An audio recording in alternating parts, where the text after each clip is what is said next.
Truman, and today I'm going to show you how to throw each of your different pitches effectively. So I'll start off with a little bit of background.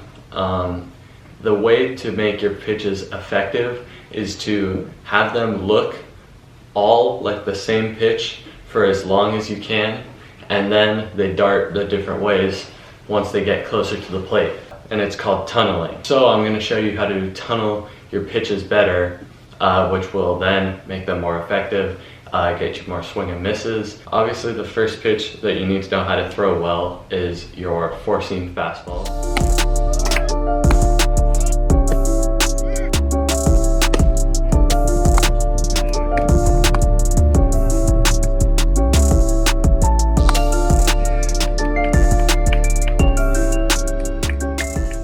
You definitely should be able to throw a four-seam well and get it in the zone. I'll throw up a picture on screen of my four-seam grip. It's very important with the four-seam to have your fingers together or very close together, so that way you can get the maximum spin rate, which will then translate into more velocity. So my number one tip with the fastball is to have your fingers together. This is just how I throw mine. You can also flip it upside down and have the horseshoe on the right hand side instead of the left hand side if you would like.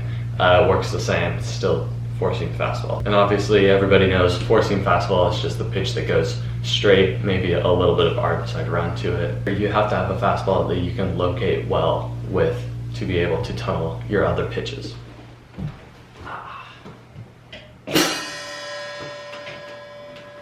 So the second key to being able to tunnel your pitches is having a good breaking ball.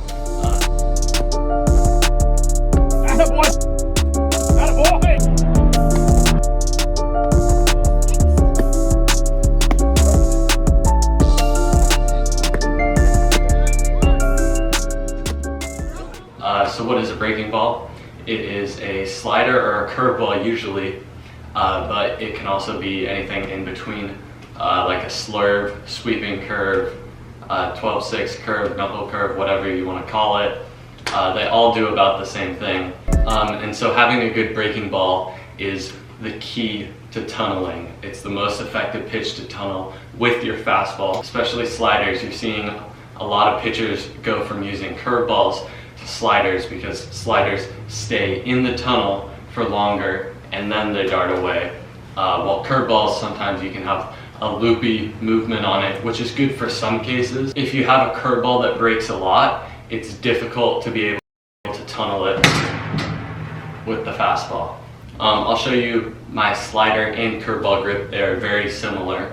But one of the keys with the curveball is you want that same four-seam spin as your four-seam fastball. So you want to be able to see all four seams when it comes off of your fingers. And the way to do that is to get more on top of the pitch, and you want to yank down on the curveball a lot, like as hard as you can without hurting yourself, obviously. If you're yanking so hard that it's hurting, then don't throw the curveball. But with curveballs, you just want to yank as hard as you can, straight down. And for sliders, this is a very effective pitch that's not as bad for your arm as the curveball can be. And I recommend a slider if you are a little bit younger. I think it's best to start throwing curveballs once you get into middle school or high school, but if you're a little bit younger and you want to develop a breaking ball, then I recommend the slider. This is my slider grip. I try to throw it a lot like my fastball, and you have to make sure to hug the inner seam with your middle finger. With most pitches, you want your middle finger to be on the seam, kind of hugging it, because your middle finger is your strongest finger, if you didn't know. So you can get the most amount of spin rate and velocity and movement with the middle finger. If you throw it right, your middle finger will come off of the ball on the side, and then you'll see, if you're the batter, you'll see a circular spinning motion, which is just the horseshoe spinning like this. So you'll kind of see that if you throw it effectively, and whoever you're playing catch with, you can ask them if they see that spin. But yeah, you want your middle finger to be coming off of the side, and then you should be good. Slider's a very good pitch. I recommend it for everybody. It's also a very easy pitch to learn how to throw. So next category of pitches that you want to be able to have at least one of these is off speed.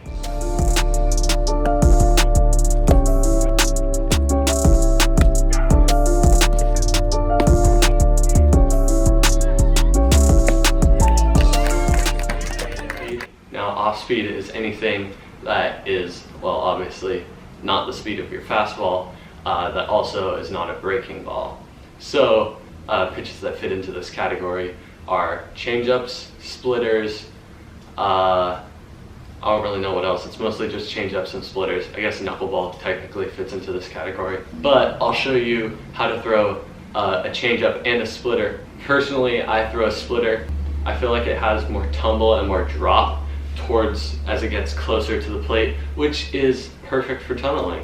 So I recommend a splitter. It's a little bit easier than a changeup in my opinion, and you can also throw 3 different types of splitters, which makes it even more of an effective pitch. So with my splitter, I'm not completely splitting the ball in half, which nobody really does that anymore. So I just kind of take my fingers and put them at either side of the seam. I usually go stamping to stamping on the ball. That's just my straight splitter.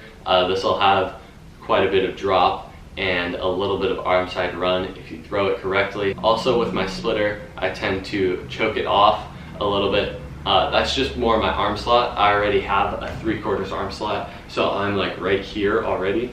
And so the ball just naturally releases out of my hand more to the side like that, which helps get some more arm side run and some more drop. But obviously, if you're up here with your arm slot, then you don't want to be choking it off a ton. It's gonna cause your wrist to be in a different position, which makes it easier to identify the pitch as a hitter. But yeah, that's how I throw my splitter. And then change up. Circle changes don't do anything, by the way. Putting a circle at the side of the ball is just a preference of like comfortability, that type of stuff. The circle at the side of the ball doesn't do anything. It doesn't make the changeup have any different movement. But with the changeup, you want to make sure that all of your pressure in your hand is on your ring finger. Because the ring finger is not a very strong finger, it'll make the changeup slow down a lot. And also, just like a breaking ball, you want to be hugging the inside of the seam with your ring finger. And then thumb position doesn't really matter. Like I said, circle changes don't do anything different than an actual changeup. So you can put your finger in the circle, or you could put it just at the bottom of the ball. Same thing with the release point as the splitter. I don't throw a changeup, but if I was going to, since I have a 3/4 arm slot, I would be at the side of the ball. So the next type of pitch that I'm going to teach you how to throw is the secondary fastball. Secondary fastballs include two-seamers, sinkers, cutters. So two-seamer and sinker is basically the same thing. It just depends on your arm slot which way the ball will move. So with me, I throw a sinker because my arm slot is 3/4, as I mentioned before. If you throw more over the top, the ball is just going to go straight arm side. So you'll throw a two-seamer if you throw over the top. Here's my grip for the sinker. With this one, you want to make sure that your pointer finger is hugging the inside of that left seam. That will allow you to get maximum movement. Also, you can go up that left seam a little bit more if you would like. I haven't really noticed a big difference when I try to go up the seam a little bit more, but it's good to try both ways just to see which one moves more for you. And then thumb position doesn't really matter a whole ton. If you put your thumb on the side of the ball, then that's what's called a dead fish, and that'll be like a slower sinker or two-seamer, and it'll have enough movement to fool the hitter. I actually throw this if I know that there's a really good hitter up at the plate and it's like a 2-0 or 3-0 count, then I'm going to throw a dead fish because it's just a slow fastball that moves. And I threw it 2 or 3 times, maybe. I think it was 2 times last season, and it worked both times. I got a swing and miss both times on that. It's really easy to control, but that's a dead fish, and that's really a pitch that you aren't going to use much. So I recommend having your thumb just under the ball, like straight under in line with your pointer finger. And then for cutters, so There's a lot of ways that you can throw a cutter. The main one is probably just using the four-seam grip, but then moving your fingers to the right a little bit, just to be able to get on the other side of that ball. Cutters will have a little bit of glove side run, and when you're playing catch with your cutter, it should not be moving at all. If anything, maybe a tiny bit. So you might think that you have a bad cutter or something, or you can't throw a cutter, but realistically, until you're throwing a bullpen at max intent, that's when it's going to start moving. So you really need to practice that pitch more then, and get the feel for it and catch, even though it's not going to move much. But that being said, with the grip, I just slide my fingers over to the right from the four-seam grip, and then I kind of put my thumb on the side of the ball, so that way my fingers are kind of diagonal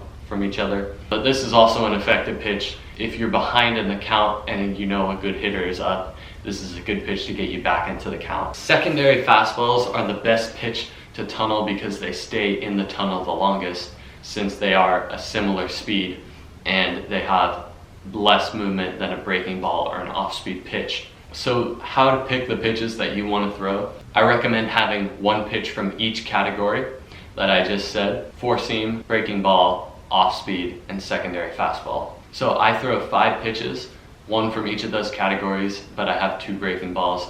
I throw a four-seam, curveball, splitter, slider, and sinker. If you can throw a pitch from each of those 4 categories, that will help you a lot with tunneling, and you will be a very effective pitcher if you can get it to tunnel the right way. So now I'll show a couple of overlays on screen of my fastball tunneled with different pitches, just to show you what it could look like if you tunnel pitches correctly.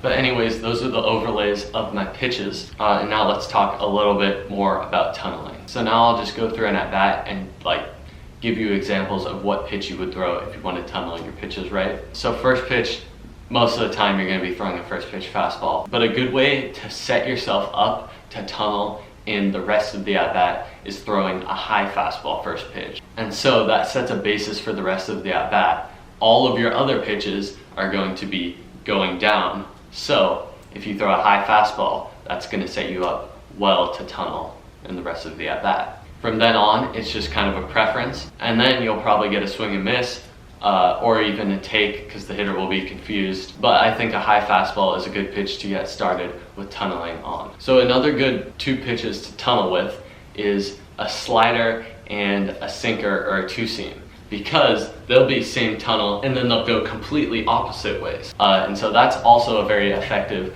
tunneling combination. And I'll show you an overlay of my slider and my sinker. Another good one is a slider or a curveball and an off-speed pitch come out of the same tunnel. Off-speed pitch, curveball, slider. They're gonna go completely opposite ways.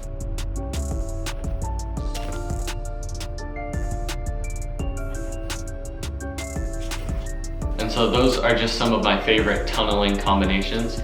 Obviously, the best way to figure out what you like best is to go throw it. Go throw it in a bullpen, go get some work in this winter, and develop those pitches. Wish you guys luck. See you next time. Like and subscribe. Peace.